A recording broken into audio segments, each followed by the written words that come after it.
Малый и средний бизнес республики сегодня получает возможности выхода на международные рынки. Так уже многие предприятия смогли обрести новых партнеров за рубежом. Помогает им в этом Центр экспортной поддержки Чувашии, организовывает участие в международных выставках, сопровождая компании и оказывая им разностороннее содействие во всем. Так, одна из швейных фабрик смогла найти партнеров в Казахстане. Об успешном примере расскажем в нашем сюжете. Фабрика «Острая роза» начинала свой путь в Москве, была основана почти 25 лет назад. Оригинальное название предприятия возникло не просто так.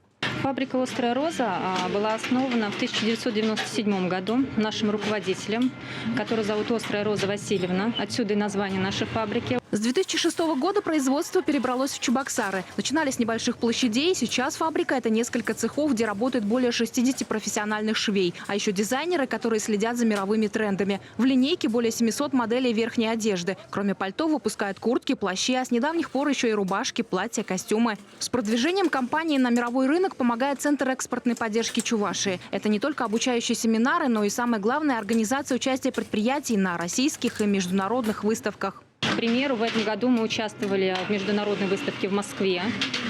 Называется она Collection Premium Moscow.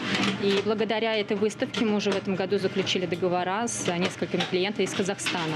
Первые зарубежные контракты у фабрики – это только начало. Центр экспортной поддержки готов и дальше помогать с поиском партнеров. Так уже в марте 3 чувашские компании отправятся в Казахстан покорять мировой рынок. Запланирована выставка в Казахстане, куда мы отправим компании Ля Кутюр, Пике и, конечно же, Острую розу. Практически любая чувашская компания может с нашей помощью выйти на экспорт. Мы оплачиваем размещение стендов, мы оплачиваем застройку, мы оплачиваем доставку грузов на выставку и еще много-много услуг, которые наши предприятия могут получить при поддержке нашего центра.